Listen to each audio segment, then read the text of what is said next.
This is episode number 157 with Dr. Anders Ericsson. Reach your full potential. Reach your full potential. Small win, small win, small win. Keep your momentum going. The Success 101 Podcast. Welcome to the Success 101 Podcast. This is your host, Jared Warren, and each episode, my goal is to bring you a new concept or idea to help you maximize your full potential. Thanks for joining me here today. Now let's kick things off. Hey guys, what's going on? I'm here in the Bahamas soaking up a little sun and R&R, but right now I'm coming to you at about 6 a.m. where there is no sun and I guess maybe no R&R. Anyway, I'm currently into minute 8 of a 12-minute session here of my human charger experience. Yep, the sun in your pocket is firing me up even down here in the Bahamas, and I'm getting ready for an awesome day. So I can be at my best and my most productive self. For those of you listening in who haven't heard of the human charger, it really is what they claim, the sun in your pocket. This device emits a bright white with blue infused spectrum of light, the same frequency as the sun. And when you put this device into your ears like an earbud on a 12-minute session, it gives you the same experience as looking directly into the sun. How, you may ask? When you put in the earbuds with the light I described, the light hits the photoreceptor proteins on your brain, just behind your optical nerves. The cool thing for you guys as faithful listeners is I've done the legwork to partner with the guys over at Valkey, so you can pick up a pair of these at 20% off the regular price. Just head over to success101podcast.com/human charger. Once there, enter the promo code at checkout of Success101 for your 20% off. It's pretty awesome here. I have the human charger helping me to be optimal on this day, and I can already tell it's going to be amazing. Now let's get into the show. And the word incredible doesn't even describe what you guys are about to hear. Today we're talking with Dr. Anders Ericsson on his incredible book, Peak, and his work behind how we can use the human brain to reach ultimate performance each day. And I'm here to tell you guys this is a fascinating book that you must get your hands on. One of the big ideas we talk through here is the idea that talent is not always real, or at least not what people think it is. We talk a ton in this episode about intentional and deliberate practice and how to set up a system of habits so we can hit a higher level of peak performance at almost every task we do. If you guys are tuning in and have a strong desire to get better at any craft, task, or career, this episode is an absolute must to listen and share with others. If you love what you hear, I would be grateful for a 5-star review on iTunes. Just open up iTunes and search for the Success 101 Podcast and click the review button. You guys who do that, keep the mic on and keep this great thing running on into the future. And with that intro, here's my incredible interview with Dr. Anders Ericsson.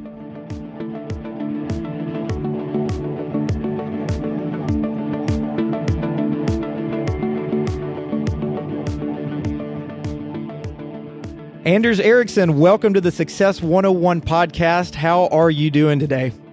Doing really well, and I'm really looking forward to talking to you. So excited to bring Anders Ericsson to you guys, who is really known in his world as the expert on experts. And for the high performance or peak performance world that I know many of you listening out there are in and involved with each day, I think you're just going to get so much out of his message. And Anders, your book, Peak, was just one that spoke so much to me out of all the reading that I do out there, just really understanding the concepts and the brains behind how we work and how you can dissect the ways that we work, which I know is not an easy task. It's something that's fascinating to me, the way we work, or sometimes don't work, depending on how we get in our own way. But let's go all the way back to the genesis of this, if you don't mind. I would love to know what peak truly means to you and why that was the title of everything you could have chosen, why that was the title you chose for this book. You know, I think I've always been very interested in objectively defined performance, where you're looking at athletes and basically when they're, if you're the winner on basically a 100-yard dash, that's sort of an objective. It's not up to people making subjective judgments. And I've always been very interested in basically people who can perform consistently at a much higher level. And that could be chess masters, beating other people in chess consistently in tournaments. It could be surgeons who are actually having better outcomes with their patients than other surgeons. But essentially, that objective, reproducible way that somebody can actually deliver in a way that other people can't, that was sort of the starting point. And in some ways, referring that to the kind of peak, because there's also within individuals perhaps a time period when you actually perform at your highest level. And what we're finding here is that typically it takes you decades before you actually reach that very highest level in many domains. I had shared with you offline that many of the people who tune into this podcast, I've got a wide range of ages and really occupations or professions out there, but most of them have to do with some level of high stress, many times high anxiety, always seeking to be better, always having different disciplines and pressures applied to them. But you're going to have people in the professional athletics world, both collegiate and professional athletics. You're going to have a wide range of coaches, mental coaches, sports coaches. You're going to have business executives. You're going to have people in the medical community that deal with neuroscience and brain work. And all those people are tuning into this show many times because they know that my message that I'm bringing out is a message of peak performance. And you had a quote in your book that I just love that I wanted to bring out to you today and get your thoughts on it. And for those of you that have read the book, you're probably going to remember this, but it's one of your early quotes. It says, "Why are some people so amazingly good at what they do? Anywhere you look, from competitive sports and musical performance to science, medicine, and business, there always seems to be a few exceptional sorts who dazzle us with what they can do and how well they do it.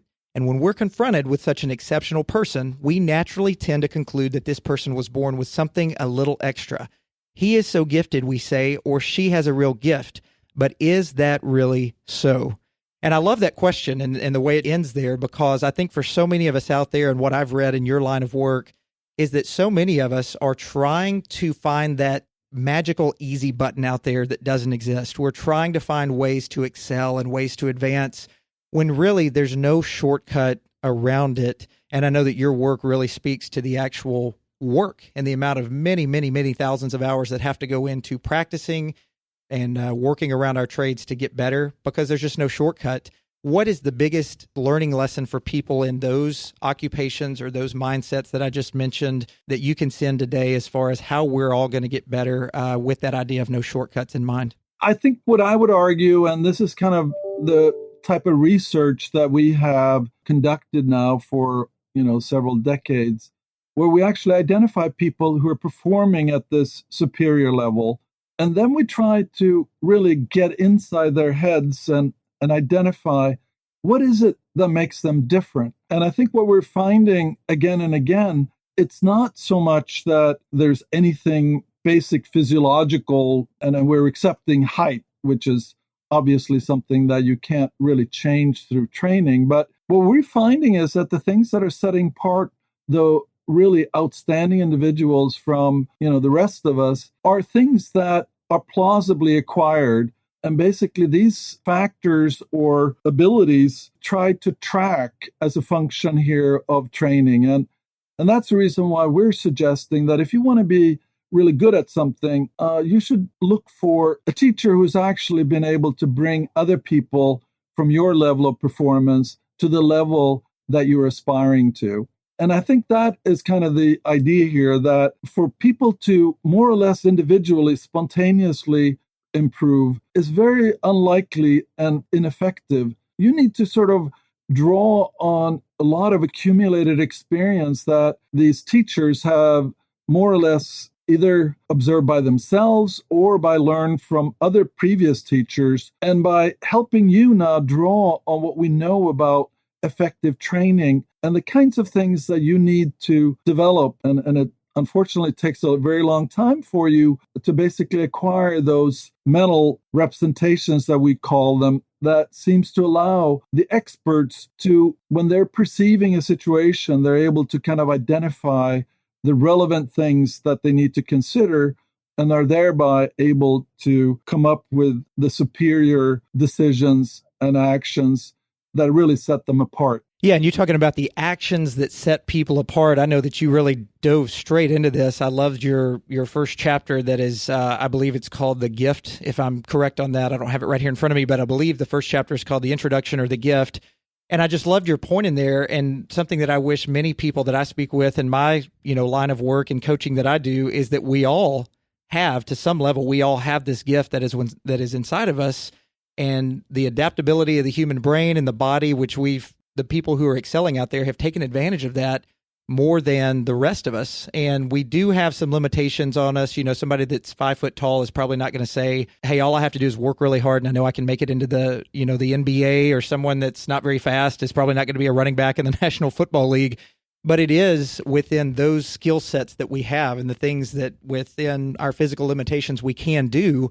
What you're saying is we all have gifts inside of us that many of us are just not utilizing to get to these higher levels of performance, or this peak, as you call it. And I would really love to know from your line of work, as you said, doing this decades long, you've probably seen every, instance under the sun of people giving excuses of why they're not excelling in this or performing in that. I would say most people, they're probably just giving more excuses as to why they can't get there and not really seeking out the fact that it's going to take so long to be able to do this and get, as you said in the book, your adaptation of your brain and body, which other people are taking advantage of. These people just aren't doing it, and they'd rather complain about it. They'd rather not work hard at it than really go and seek out what it is that's going to make them better. Has that been your experience, is that people are just really quick to give up on that, though they continue to say they want to be better and excel? Well, I think there are different kinds of people that I've met over the years. And I would say that the typical reaction when it comes to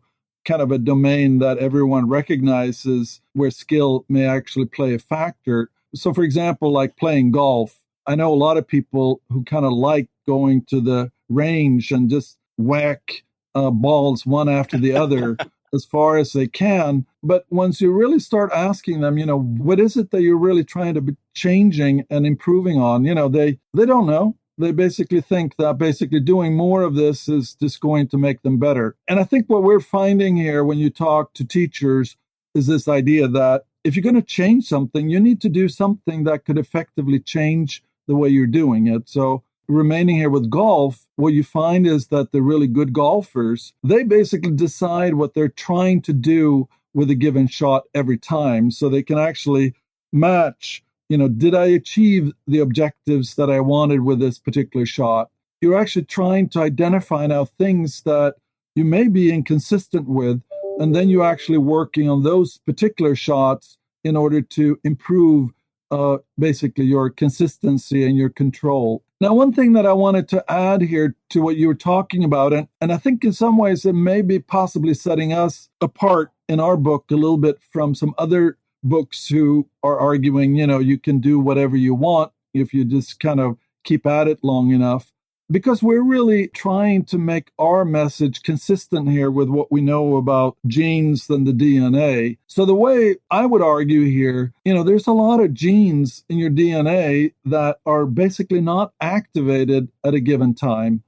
So what we're arguing is that there are training activities that if you engage in those particular training activities, you will activate particular genes that they in turn may actually change fundamental things about the anatomy and physiology. So, for example, if you're doing, long distance running, if you actually push yourself in such a way that all your muscle fibers are coordinated, they will actually suck up so much of the oxygen that this will be a signal to genes to be activated that will now produce capillaries that will actually improve the access of blood to the muscles here that are working very hard. And over time, as you're working harder and developing your skill, you will actually have the heart change in a way to maximize now how much blood you can actually circulate. And even the diameters of arteries and other kinds of things will kind of adapt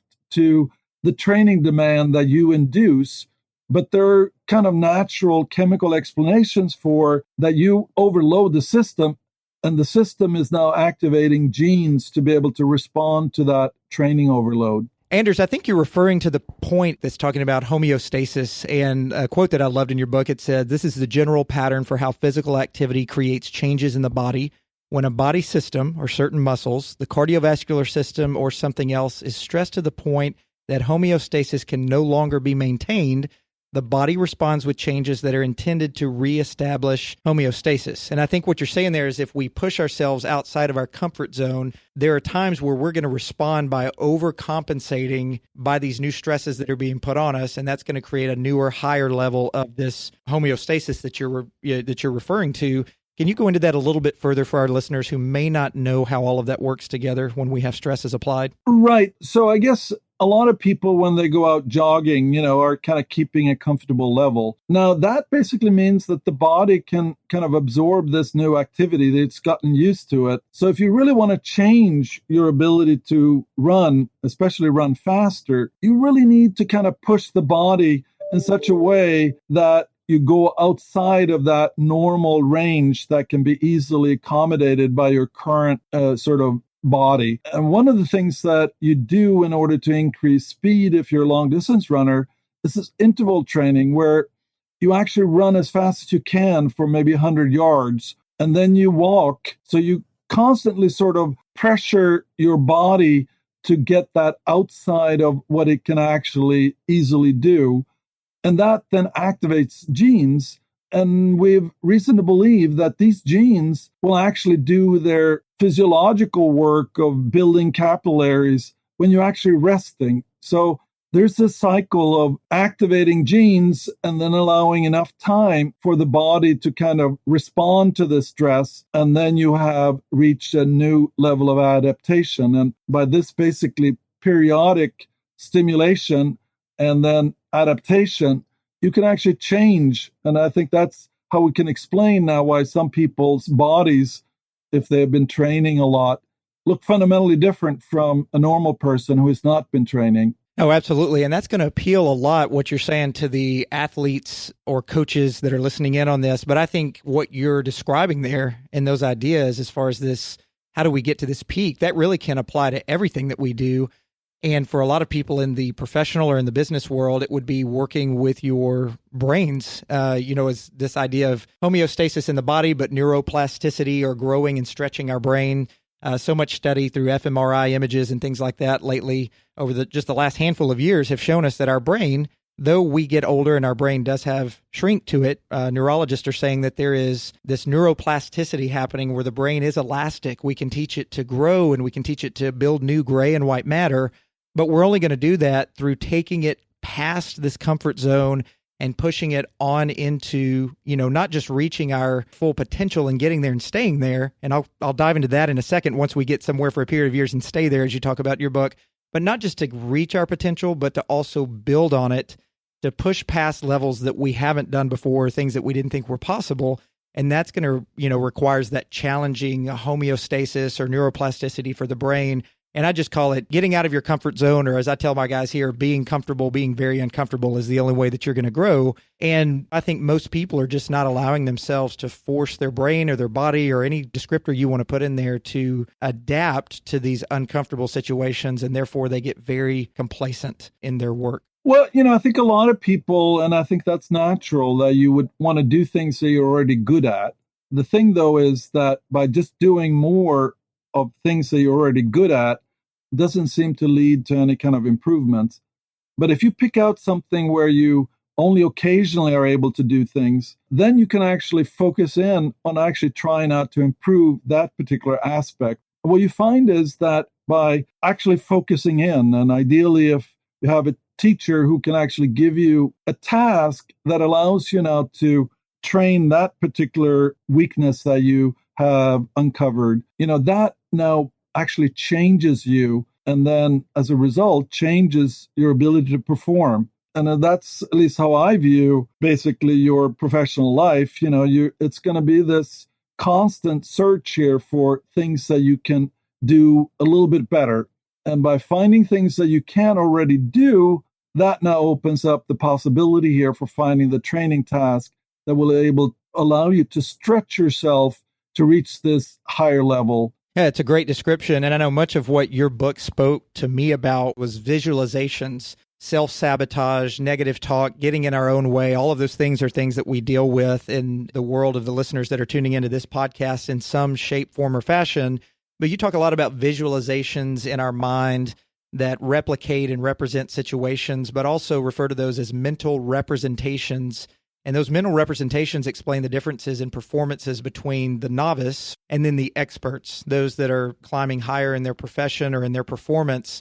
And there's one of the parts of the book that you mentioned where you talk about skills. When people get to a point where their skills are good enough, or they think they're good enough, and they tend to go on autopilot and reach this acceptable performance level, those people are oftentimes, though they're longer tenured in their trade or their practice or their business, those people are oftentimes worse in some areas of their performance than the people that have just been practicing it for a few years but haven't reached this quote unquote acceptable performance to where they're not on autopilot. Can you speak to that a little bit and just how these mental representations that separate the good from the great, how those play into your work? Yeah, and I think one of the kind of more intriguing examples where people have found consistently that with more experience, you actually perform worse. And that is when it comes to listening to the heart or your lung sounds to identify pathological sounds. They've demonstrated here that general practitioners who are kind of doing this on a daily basis, they actually are less able to identify these pathological conditions with more time. So it's sort of like you're going downhill after you leave medical school. And I think it's interesting that actually just a weekend of working now with basically tape recorded sounds of pathological problems where these doctors can get immediate feedback on what it really sounds like when you have a certain kind of condition. They're able to up their performance to the level that they had when they left medical school. But I think that idea here is that if you don't know if you're correct, I mean, you're listening to a patient, and if you miss this particular pathological condition, and it may not be discovered for another 6 months, and basically there's no feedback loop that really allow you to effectively modify and be allowing you to identify these sounds that basically are diagnostic here of a problem that requires immediate attention. So, Anders, are you saying, I think I heard you correctly there, where you said that basically more time spent in a profession or a trade, if you're not doing it deliberately, it will make you regress or go backwards in your progress, even though human nature tells us that the more time we spend in something, not with deliberate practice or anything considered, just the more time we spend in something, we will automatically become better. You're saying that's a little bit backwards if we're not being deliberate at that. Exactly. And I think basically what kind of happens when you're just keep doing what you have been doing and you're just doing more of it is that in some ways it becomes easier. And it's kind of interesting here that one of the things that I've seen in some domains is that although individuals with more experience are not being more accurate in their performance, they become more confident that they actually are doing a good job and that they're more accurate. So it's sort of kind of an intriguing paradox of sorts that the experts believe that they're correct, but you have to recognize that it is very difficult in these domains to get that kind of immediate feedback. And that's one of the things that we're trying to provide, where you can, instead of giving a new patient where nobody knows what the correct diagnosis is, you would actually be looking at libraries of old patients that with enough time, they've been able to diagnose the exact problem that they have. And now you can actually, in training, be able to sort of see a videotape of the interview with this patient. And then, you can offer your diagnosis. And immediately, once you're offering that, you can get feedback about what the actual diagnosis was. So you can actually then improve and maybe try to identify what you might have overlooked or why you didn't consider that as a possibility or whatever. But that idea here that if you don't get that immediate feedback, and I guess there's a lot of professions where that feedback is difficult to obtain, it's very difficult to actually keep improving. And that's why we're trying to come up with ways to offer training that gives that immediate feedback for anybody who's willing now to put in the time to really try to improve their performance. This is also fascinating because it's so different than the way our culture today and the world around us today thinks about progress and thinks about putting time into making progress happen, one of the ideas that you talk about in the book goes right along with everything that we're saying here, which is about practice and about repetition. But you break it down even further to saying it can't just be repetition. We have to break that down into naive, purposeful, and deliberate practice. And one of the other quotes that I love there is you talk about purposeful practice having several characteristics that set it apart from what we might call naive practice, which is essentially, as you mentioned a second ago, just doing something repeatedly and expecting that repetition alone will improve one's performance. So I think you would say by that in your work that naive practice is just doing the same thing over and over and over again and expecting it to get better. Almost the definition of insanity, doing the same thing over and over again, maybe with bad habits and expecting it to be different, but just doing the same thing over and over and expecting it to get better with naive practice. And that just doesn't work. Whereas with purposeful and deliberate practice, we're going to see a lot different results from that. Right. So we basically argue that most people who are professionals or engage in activities like, you go and play tennis games with your friends, you basically just perform and you try to do it as well as you can. But you're really not, even able to kind of focus in on something that you can change. So if you have a problem with a volley, well, you miss a volley and the game continues. And then maybe an hour later, you're exactly in the same situation and you're not getting any better. So if you contrast that with you working now with a dedicated coach, now the coach can actually set you up so you're actually ready for the volleys and then make them increasingly more difficult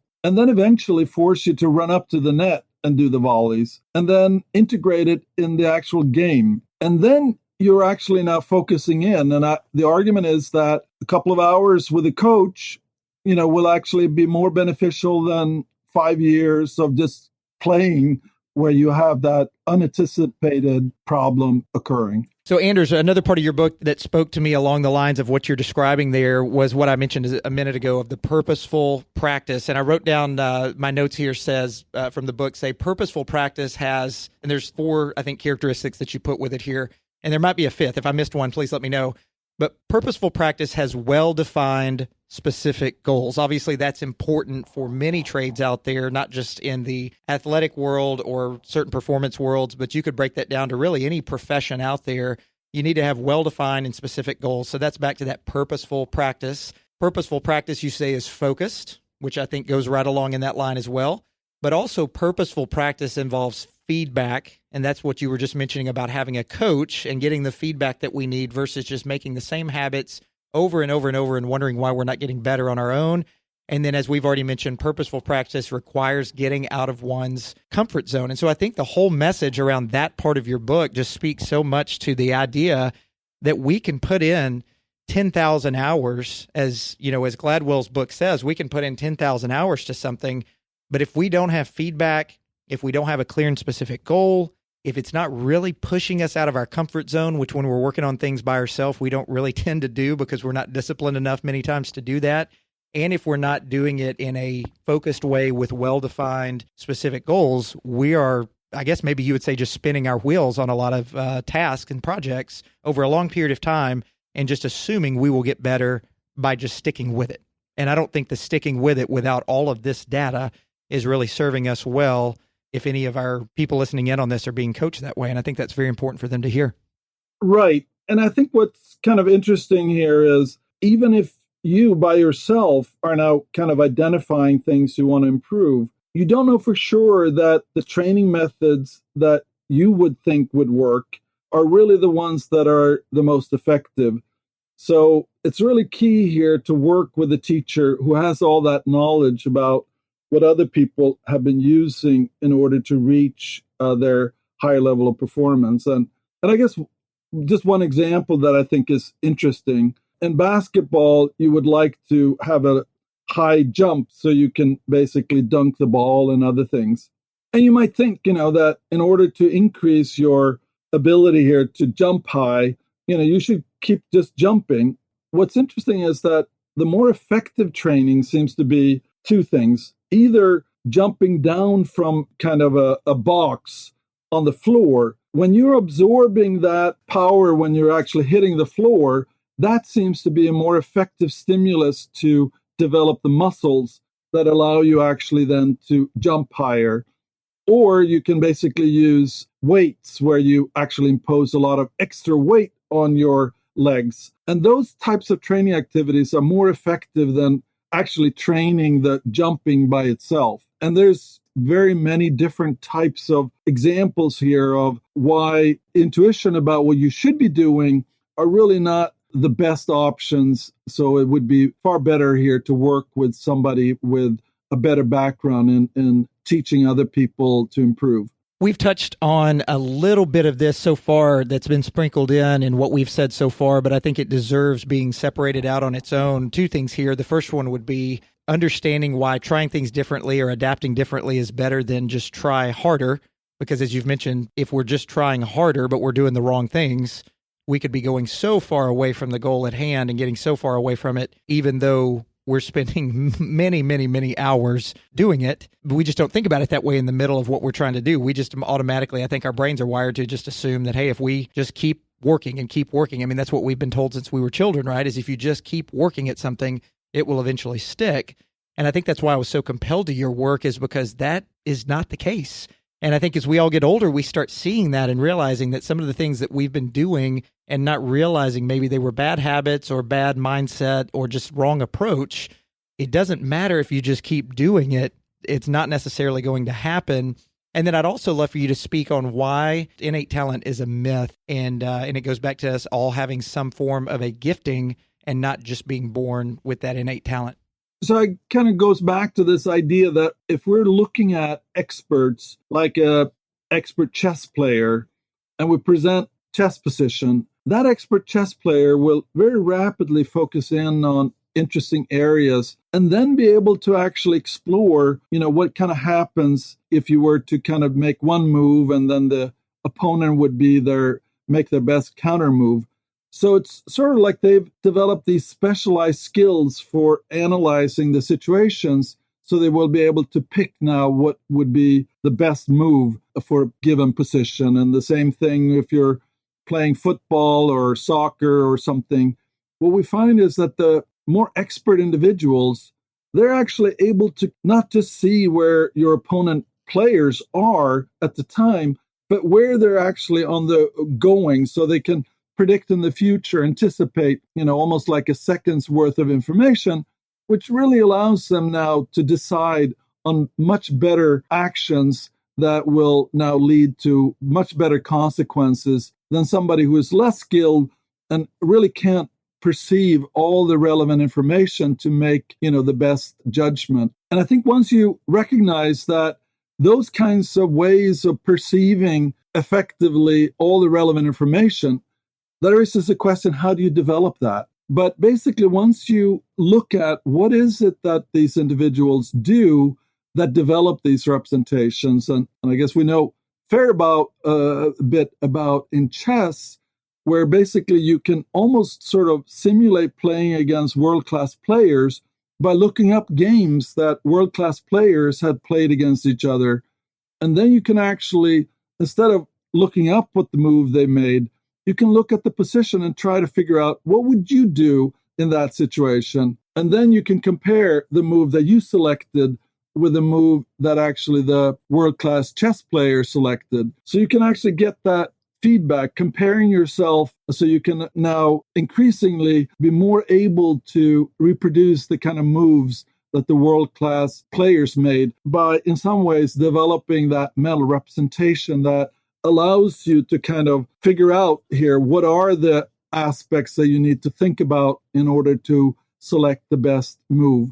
So, Anders, we've talked a lot about your work as it relates to some of it being physical performance, some of it being mental performance, as you were just speaking about the chess games and the moves that were being made. How would you say your work speaks to how experts set themselves apart in management or leadership or breaking through certain mental barriers of, just what I call self-sabotage or negative thinking, to where they can really retrain the way they think about things and the way they retrain their brain to think in order to hit those higher levels of performance and higher levels of peak in more of the business world or the leadership world? What has been your experience with those individuals? I think what we find is that one thing that cuts across experts, even in sort of these sports and music and dance is how much these mental representations play a role. And I guess I've been working a little bit with surgeons, and it seems like one of the things that really sets apart the very best surgeons is the amount of work that they put in even before they start the surgery. So they actually review all the information and then basically create in their mind,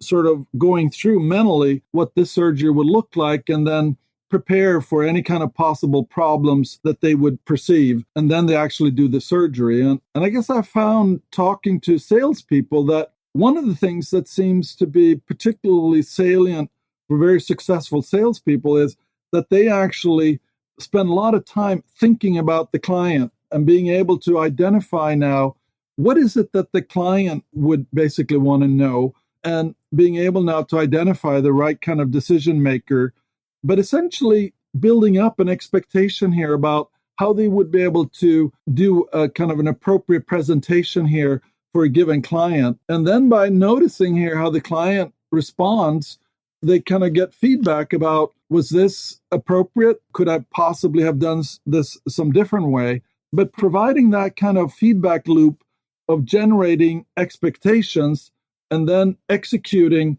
and then finding that there's occasional mismatches. Now, once you find those mismatches, that will then be a potential target here for you, basically working with yourself. And I found it interesting here that several people have been talking about using videotapes as a way here of actually helping you kind of perform better, in the same way that in sports, analyzing the videotapes from the last game, that is incredibly important, because it really allows individuals now to identify things that could have been done better, or things that they were not able to predict or anticipate. And that goes to this mental representation, that if you develop and refine your mental representation so you can actually anticipate what will happen, you're going to be in a much better situation to kind of execute. And I think that's true for, people in the managing roles, of actually being able now to, sort of before they have meetings, really thinking through how they would present something to their working group, and then actually being able to feed back. And I don't know, maybe even actually looking at videotape. And I know that a lot of people find looking at videotapes very aversive, but if you're really going to kind of improve what you're doing, it's going to be essential here that you have some document. And ideally, you could even show this videotape to a teacher who would then be able to kind of pinpoint things that you didn't notice, that would then actually improve your mental representation so you can anticipate similar things in future meetings. Oh, absolutely. And that was such a great description there. And it goes back to the 4 components of purposeful practice, I believe, that I pulled from your book, which one of those in there is immediate feedback, which mainly talks about a coach or someone instructing you through what you're doing so that you have that feedback, you know what you're doing wrong, but also being able to watch yourself on film immediately after something happens or in a course of time. And then creating those mental representations to where you lock that away, and then you're able to turn that into purposeful practice the next time you go out and attempt whatever it is that you're trying to do with that specific goal, the intense focus, the frequent discomfort, which everyone wants to avoid, but then also that immediate feedback, which is so important from a coach or from a visual aid to really build on those mental representations. I love that so much. You also said in your book, remember, if your mind is wandering or you're relaxed and just having fun, you probably won't improve. That was one of my favorite quotes from the book, because it's so simple and yet so straightforward, is that if we're really not being purposeful and we're really not implementing a lot of the things that we're talking about here, left to our own devices, I've always told people we are very fickle. Even as grown adult human beings, we are very fickle and very undisciplined in the things that we do. And you hit the nail on the head there. If your mind is wandering or you're relaxed and just having fun, you probably won't improve. So your work has done so much for people in my field, in the performance field, in sports, and just it ripples out into so many ways that we can all get better and we can all peak. And as my podcast was founded on, the areas of peak performance, how can we get better every day by introducing new concepts and ideas to help people reach their maximum potential? Because we're all realizing that it doesn't just happen on its own. But through your work, we're also realizing that it also doesn't just happen even with tons of hours in basically doing it the wrong way, we may still end up not making the progress that we wanted to make. So I just thank you so much for everything that you're doing and the guidance that you're giving us out there. One question I'd love to ask you as we get ready to wrap up the podcast here, and this is not a question I really ask very often to anybody, but I think for what you've learned over these decades of doing this work, it would be really interesting to get your take on this. If you could go back 30 years and you could look at the Anders Ericsson and the way you maybe thought about things or viewed things then and the way you were able to relay that information to people, what would you go back and tell yourself 30 years ago that you could immediately start telling people about this idea of either peak or mental representation or any of what we've talked about today? What do you think you'd go back and tell yourself as the most important thing, if you could say, just one bit of advice that you've learned over those decades? One thing that I feel looking back that really illustrated what later became sort of the target of my research. I was doing the research on the memory training where we were successful here improving students' memory performance by pretty dramatic amounts. I was working with a senior researcher who basically felt that I'd contributed enough to this project that I would be first author. So he said, now you basically write the paper. So I wrote a draft and he basically looked at it and said, well, you need to think about this, this, and this. And basically we kind of worked on this again and again. And I think I went through some 30, 40 revisions before I basically got to a point where he said, this is close enough. I'm willing now to start working on it. At the time, I kind of felt that he was almost working against me here I needed a lot of publications. But looking back, I think he forced me to actually learn how to do the writing myself. So he kind of spent all this time giving me feedback, and I had to sort of problem solve. And I think building up those representations that allow me to now actually start thinking through how to write a paper and being able to address all the things that he was very clear to him.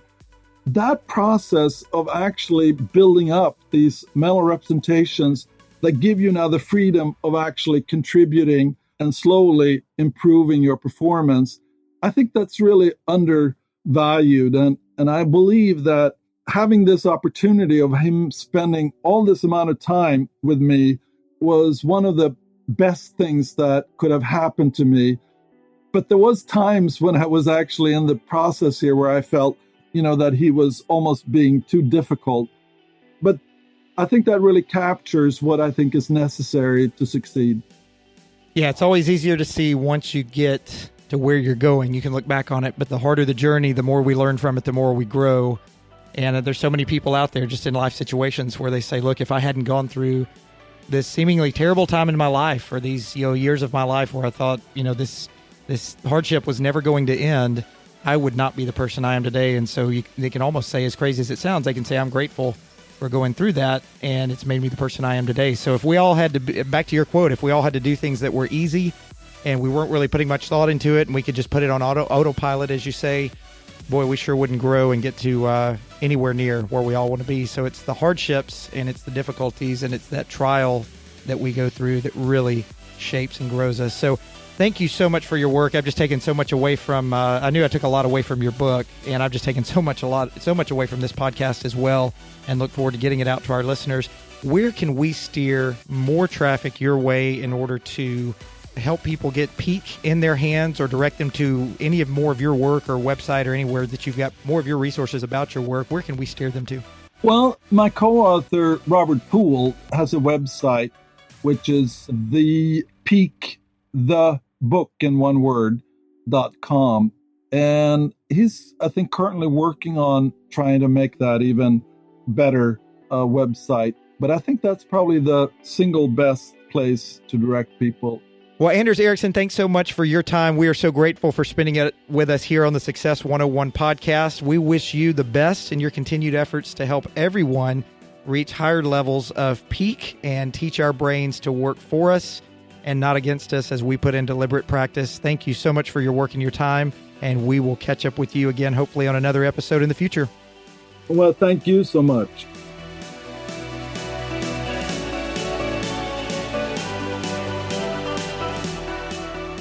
Hey guys, what an incredible episode with Dr. Anders Ericsson. I look forward to you guys commenting to me on how this is helping you to perform to your higher levels of peak performance.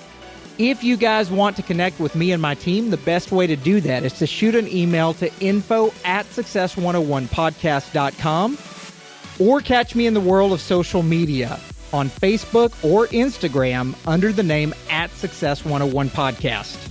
As always, I look forward to seeing you guys on the next awesome episode of the Success 101 podcast. Until then.